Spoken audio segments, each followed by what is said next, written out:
Good evening and welcome to the second of two Inside Government shows for the spring 2020 semester here at KU Community College and broadcast on Spectrum, Verizon, Fios, the Auburn Regional Media Access, better known as ARMA, as well as the college's radio station 89.1.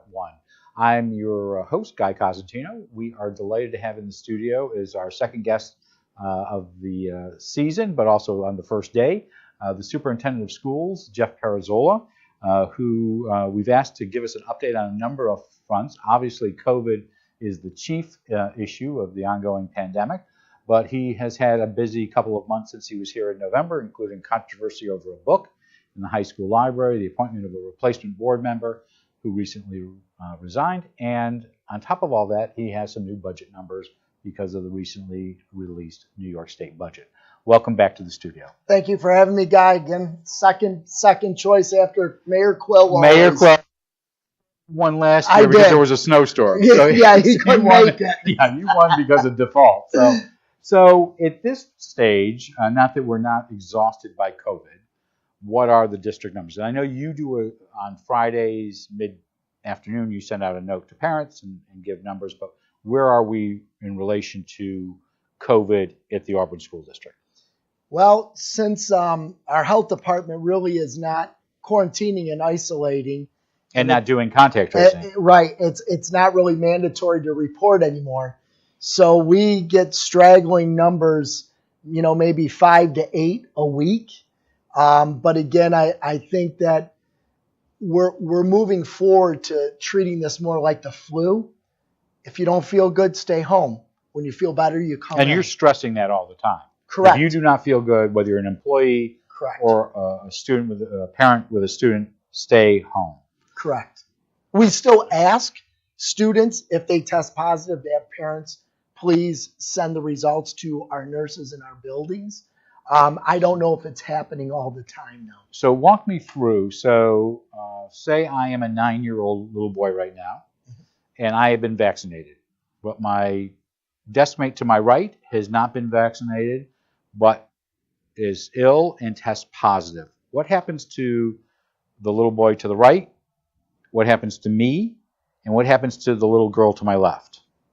So you would still isolate for 5 days. Me? Nope, the person that tested positive. So if I'm vaccinated as a 9-year-old, I do not have to be isolated unless I test positive. So isolation goes to the person who has COVID. Okay. Now you're talking about quarantining. Mm-hmm. So if you're vaccinated, you do not have to quarantine. But again, if you don't feel good or you have symptoms, we ask you to take a test. If you're not vaccinated, we would have you test on days 1, 3, and 5. As long as you're negative, you can still come to school. And who does those tests? Our nurses do. Okay. And so what happens to the little girl to my left? She's way past she's over whether 3 she's feet. Vaccinated or not vaccinated. She's over 3 feet away. So it's only the adjacent correct student. Okay. And that's at all schools, elementary, middle school, high school. And again, it depends on the distance between you and the person that tested positive. If you're over 3 feet away, you do not need to quarantine or even test. It's 3 feet and closer. So we try to keep all of our desks at 3 feet or more apart so that we don't have to. And again, we really aren't quarantining very much at all. If there is, again, what we call an exposure, we will notify parents. Say your child's been exposed. They can still come to school. If they test on days 1, 3, and 5, they're negative, they can still participate in school. Okay.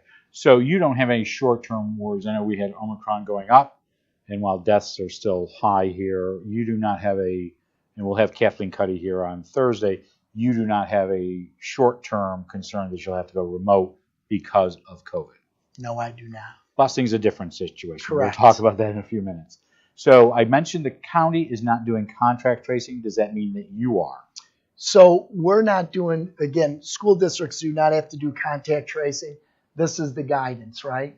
But we still have to notify parents if there's a close exposure, which is the definition of contact tracing. Okay. So we still do contact tracing, but we're not doing it for quarantining purposes. We're doing it to contact parents, saying to parents, your child may have been exposed. As long as they test on days 1, 3, and 5, they can continue to come to school, and they don't have to quarantine. And vaccination rates right now among your teachers and your staff, do you have an idea? I know We're 90%. Okay. Yeah. But is there how about for students? For those who are eligible? Again, I don't have those numbers. Is that because they don't give you the numbers, or because you got to report them in, or how's it done? I would not know those numbers because we don't ask for that information. I could only ask the county to tell us what our percentage is. Again, I think it would be for the entire county, not just for our school district. Well, because it's by zip code. And, correct. And other like so. You do not mandate that staff or students have? No, I do not. Could you mandate that? Is that within the authority of the Auburn school? I'm not saying would you do it. That's my second question, by the way. Is that something that has to be done by Albany, or can the Auburn school district require vaccinations? And again, we can do things for employment purposes, but not children. Okay. I think that would have to come from the governor, which we're already hearing rumors that California may be mandating vaccinations for children starting in the fall, which poses the question, what are we doing here in New York State? And I've already got people asking me that question. I do not have an answer. Okay. But could the district unilaterally say to employees, obviously the mayor of New York City just laid off a number of, I don't think he laid off, I think he fired a whole group of people yesterday because they didn't get vaccinated. Is that something within the discretion of the school board? No, I would not be firing people, nor do I think I have the discretion. Again, for tenuring teachers, I do know school districts that they're not tenuring teachers because of not being vaccinated. We are not doing that practice in Auburn. Okay. Again, it's a choice. So I know there's a little bit of confusion, maybe not as much for schools, because we just had the mayor on, and the city has got employees, and then there's questions about people who come to meetings. What is the district's policy for masks? It has not changed for school districts in New York State. All staff members, all students, all visitors have to have a mask on inside our school buildings. But that's going to be reviewed by Governor Hochul when? First week in March, so probably March 4th. We're expecting her to review that. Many states are dropping the mask mandate, have already dropped it or dropping it around the March 5th date. So, we're waiting in anticipation to see what our governor is going to do. So I want to go back to masks in a second, but now it's a free-for-all where people can choose. You can't choose here. You have to wear a mask. You walked in, the mayor walked in. All the students here, we're different. I'll grant you that. But if you walk into Wegmans or a store, pizza place, wherever, it's a free-for-all. People get to choose that. So with that, are you thinking you're going to have an uptick, since this mask mandate was released in the last couple of days, last week, that you'll have an uptick in cases in schools in the next week or so? I do not foresee an uptick for multiple reasons, but number one is people just aren't reporting anymore. So, if it's not mandatory to report. So unless you're unvaccinated and you end up in the hospital, I think let's be blunt. Right. And there are parents that are notifying our nurses if their children do come down with COVID, or if one of our staff members do, they still follow our protocols. So March 4th comes around, and Kathy Hochul says it's up to all 762 districts. Mm-hmm. Am I roughly? Yeah, somewhere around there. Okay. It's all up to all of you. What does Auburn do? Again, if she makes it, it would become optional. So what would you recommend to the Board of Education? I'm assuming the board's going to have this discussion before March 4th. So only because you're going to have to be able to react immediately, one way or the other. What would be the staff recommendation? Do you continue with masks in school, or do you discontinue it and let it be by choice? My personal is, and again, I do believe it's the superintendent's choice in all school districts, because there are opening plans, reopening plans. I would recommend that it become optional at that time. You do? Mm-hmm. Okay. Do you think masks work, though? I do. I do, but I think social distancing does as well. And we would still continue to social distance in our school. we would continue to keep our desks at least over 3 feet apart from each other. Again, one thing that we haven't seen spreads in schools, and I think that's because of social distancing and masking, but we also eat in the cafeteria with our masks off. So there are a lot of times where our masks are off. Again, we could go to optional, and if something seemed to spike, then we could always reenact. But at some point, we got to get back to the normalcy piece. So what about those children whose parents tell them you're going to have to wear a mask in there? And they most certainly can wear a mask. That's why it's optional. Okay. I think there would be staff members that still would wear masks. I get it that we have adults who may be teachers who have elderly parents that want to continue to keep themselves protected. I would encourage them to wear masks if they still needed to. So one of the bigger challenges you've had has been this issue of bus drivers. Mm-hmm. So what's the issue other than they're not enough? Well, again, that really is the issue, is that there's not enough. So are they district employees? Or no, they work for First Student, who we subcontract our bus services with. We've had multiple bus drivers quit over the past month and a half. Why? Why are they quitting? A lot of different reasons. Is there sick of the COVID mandates. Are they mandated to have masks? They've got to have. No, they don't have to. They don't have to be vaccinated. Okay. They do have to do the weekly testing though. Okay. So we provide the weekly testing for them. But I think it's a stress. I think you've seen the whole country completely stressed over the last couple of years. And I think it finally is getting to people, and they've had enough of it. So what is the district doing to work to solve this? Because you've had at least one day where you've had to close all schools, and then there was a day you split between, I look over this way because that's where the middle school is. The middle school was shut down a day, and it flipped over to the high school so that you had enough bus drivers, correct? Correct. So you've had the one day. What can, not that it's your responsibility, but what can the district, maybe it is your responsibility, what is the district doing to solve the bus driver shortage, other than you're trying to get your new license? I am. There are districts where superintendents are driving the bus. I've been driving. Oh, you have? I've been driving vans, students to Marcus Whitman. So what is Marcus Whitman? Marcus Whitman is a school district near Canandaigua. So myself and the dispatcher have been picking up a student at around 10 to 7 in the morning. That's use of your time? No, it is certainly not. It's about 5 hours out of my day taking the student to Marcus Whitman. Thank goodness, and a big plug to Southern Cayuga. They're helping us with the bus run, so we're only getting the student out to a meeting point, and they're taking them for us because they have students out that way. So, but for about a month period, I had to do that along with Carol Ann DeFabio, my dispatcher, rode with me. But again, it's just making sure that we can provide programs for our kids. Because you can't have a child alone for that long at the time, or just part of the process? Yeah, just again, it's just for security purposes. So do you see an end in sight on this? So we're actually, Mayor Quill said that we all sat down and met.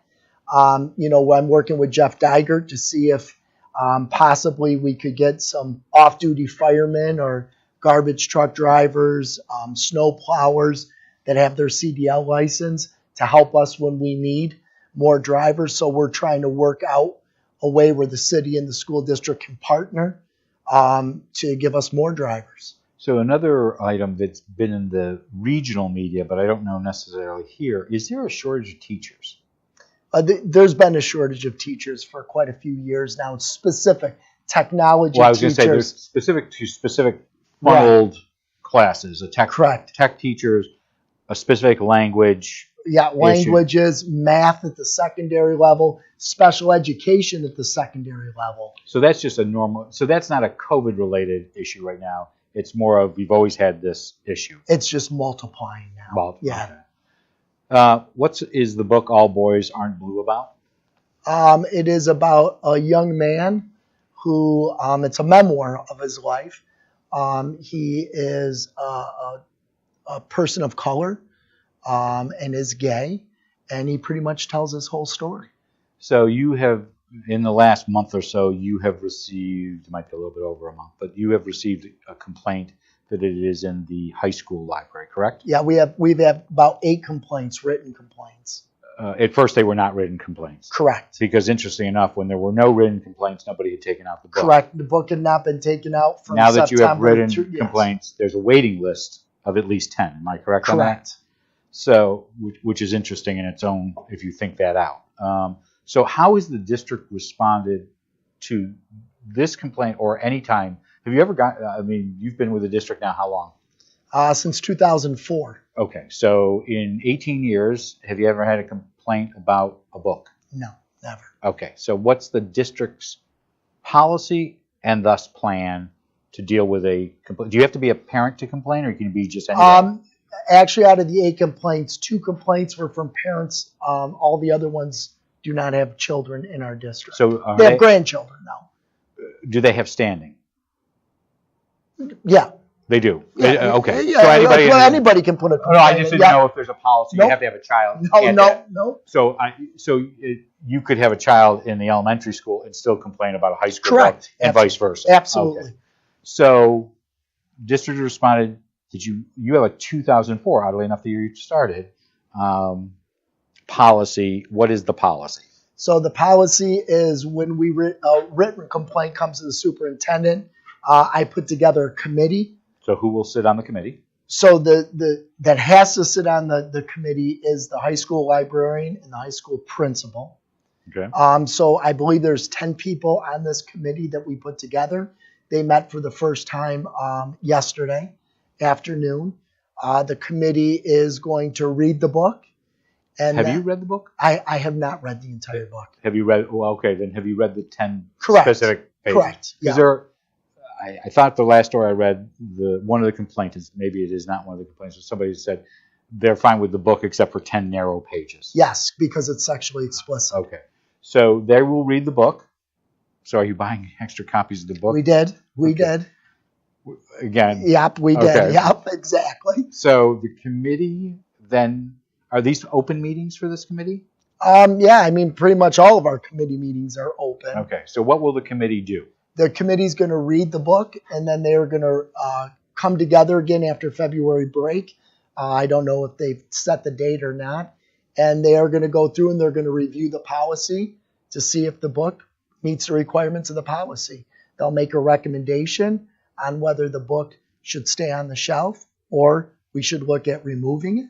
And that recommendation will go to the Board of Education. The Board of Education will vote. So they will have to vote. The 8 members, the 8 current members will have to vote one way or the other. Correct. And again, when it comes to curriculum, that's one thing that our board actually does. Renaming of schools and curriculum. The curriculum that's in our school, our board always approves. They may not necessarily approve all the library books that come into our district, but they do have the overview of the curriculum. So their recommendation, this committee's recommendations will be public. Yes, it'll be read at the board meeting.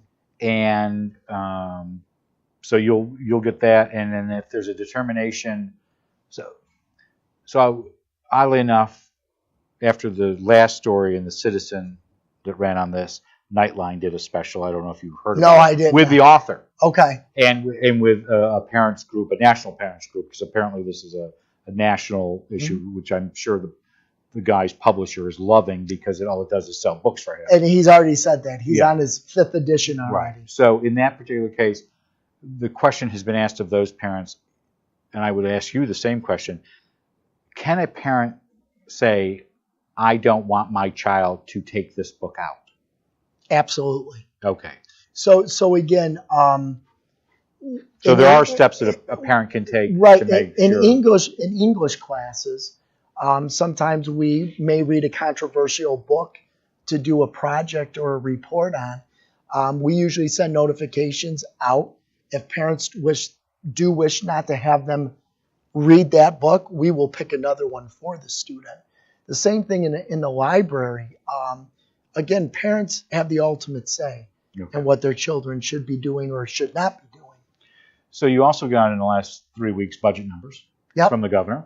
it does look like that state spending has gone up about $2.1 billion. How did Auburn make out overall? We made out very well. Okay. We received about almost $4 million increase in foundation aid, which is around 11%. I think Moravia got 6%. Then every other school district in our county received 3%.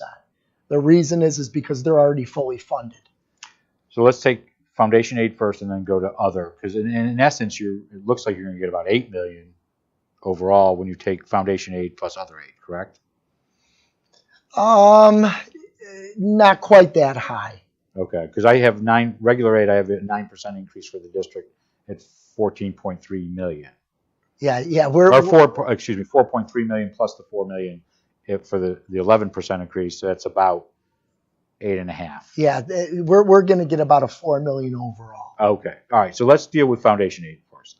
So she's increased it by 1.6. This is the 1.6 billion. This is the second of a 3-year plan to increase it over a 3-year period. Correct. All right. The result is that 11%, roughly 11 plus percent. That's $4 million. Does that mean the formula has been fixed for Auburn? No. Okay. So while this year's an election year, as we all know, there might be an increase this year. There is no guarantee that there would be an increase next year. Correct. And rarely does school district funding go down. But if it doesn't increase next year, your problem is not solved, correct? Correct. Is your problem not solved even if they increase it, but they don't fix the formula? Correct. Okay. So politically, is it politically realistic at this stage to think that the formula is going to be fixed this year in an election year where everybody wants to please everybody? I don't believe the formula is going to be fixed. I do believe that they're giving us more money because it is an election year. And with the hold harmless, we're trying to get some bills passed that we can get the money even sooner because, again, that hold harmless piece is a big piece. People may not, when I think hold harmless, I think of my insurance company.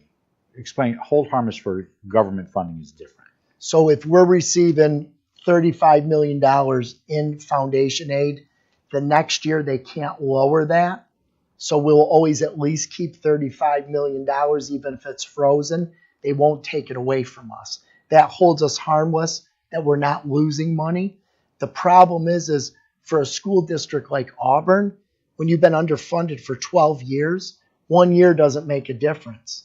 So with all these other school districts in our county that have been receiving more foundation aid than they should be, that hold harmless continues to help them and increases the gap of what we're not receiving compared to them. So if another school district's going to be receiving $5 million total in foundation aid, they're already at $7 million.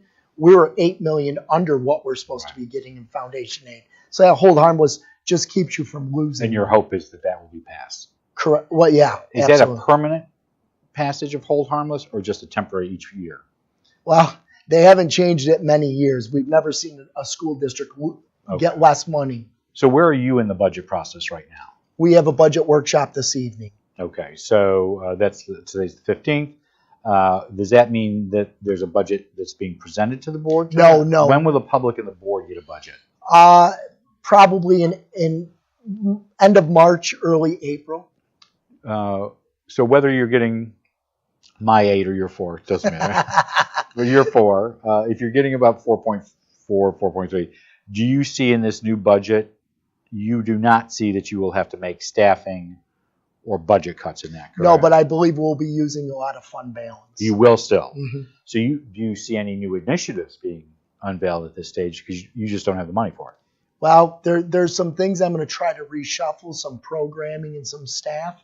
But we do need some more addition. We do need a few teachers for some programs that we're looking at trying to run because of the social emotional needs of our children and the loss of education for the last 2 years. So for the learning loss and for some of the social emotional, we still need to add some things to our budget. But Other parts we're going to try to reshuffle and use existing resources. And we're going to hopefully have you here on April 5th with Lisa Green, Correct, your business officer, to talk about the budget. Absolutely. So I want to talk about two items. I think we only have time for one. One is the school district hired Joseph Shepard, a school board member. Am I correct? Correct. Last fall, and that announced him as a school board member, and he has not been replaced. Correct. Why not? The board went out and voted, and they voted to keep the position vacant. In essence, 4-4. It sounds Yes, like four were willing to fill it, 4 were not willing to fill it. And of course, you need 5 votes. You need 5 votes. So this is a regular issue, not only for Auburn, but Auburn it comes up on a regular basis. I mean, I'm thinking in the 18 years you've been with the district, more than a handful of school board members have left midterm for whatever. They got a new job, they moved outside the city of Auburn, whole group. Why is there not a schedule being presented to the board that says, listen, if somebody resigns by September 1st, X happens. If it's December 1st, Y happens. After January 1st, it's Z happens. Why is there not a plan? Because if you're from the outside, it looks like it's whoever can put a majority of the votes together to get and maneuver to get their person on the board. Because there's a law established already. So you put a policy in place, the law still trumps any policy. So what's the law? The law says that if a board member leaves during the course of the school year, that the board has 3 different choices to make. One is they can leave it vacant. One, they can do a special election. Or number 3. No, I understand that, but why can't they codify that as to say this is our policy, so that if you don't do it, you have to explain to the public why you're not following your schedule? And again, that's up to the Board of Education. I would love to see that. To me, and I was very vocal on this, is that the board seat belongs to the community. It's our taxpayers. We listen to what our community wants. And that is a position that a community member should be sitting in. So the question is, has this board decided not to take up a review of that policy? I don't think they've even brought the discussion up to do that. So I know you have 3 school board, and I want to finish up right there. We won't get into May elections. You'll be back in April. We'll talk about that. Because there's still time for people to file at that time. You got Bill Andre, Jeff Gasper, and Danielle Wood, who are all up this year. So you'll have 4 spots open. Is it the first place winner or the last place winner that gets the remaining term of Mr. Shepard? It would be the 4th highest vote getter. Okay. So the first 3 will get 3-year terms? Correct. Okay. So we're going to have you back in a little over a month and a half, with Lisa Green to talk about the budget. And by that time, will you have a report on the book by that time? Would you? We definitely should have a report on the book and the budget. Okay. So we're going to talk about budget and school board. Is 30 minutes up already? It is up already. We could have gone a couple hours. We can, and there are enough things on your agenda. But we do want to thank you. You've been very gracious with your time here at the college. We do appreciate that. Our guest has been the Auburn Superintendent of Schools, Jeff Pirozzolo, and we want to thank him for his general update. We'll get more specifically on the budget with Lisa Green on, I think it's April 5th. We'll have you in. But in the meantime, we want to thank you for your time. On Thursday, we'll be back with 2 Inside Governments. We mentioned before that David Gould, the new chairman of the Cuyahoga County Legislature, who's starting his first term, oddly enough, as well, will be in here to give us a county update. And secondly, we will have Kathleen Cuddy, the public health director for the county of Cuyahoga, to talk not only about COVID and where the county is on this, whether it comes to masks and vaccines and boosters, but also talk about flu season and how the county is dealing with that. Before we go, though, we would like to let you know that you can send us your thoughts and questions for future guests to Inside Government or be on the front page. You can send your questions by email to cozguytho@aol.com or by mail to Inside Government, 141 Dunning Avenue, Auburn, New York, 13021. I'm Guy Cosentino for Cuyahoga Community College. I want to thank you for watching. I hope you have a good night. Have a great tomorrow. Be safe and mask up.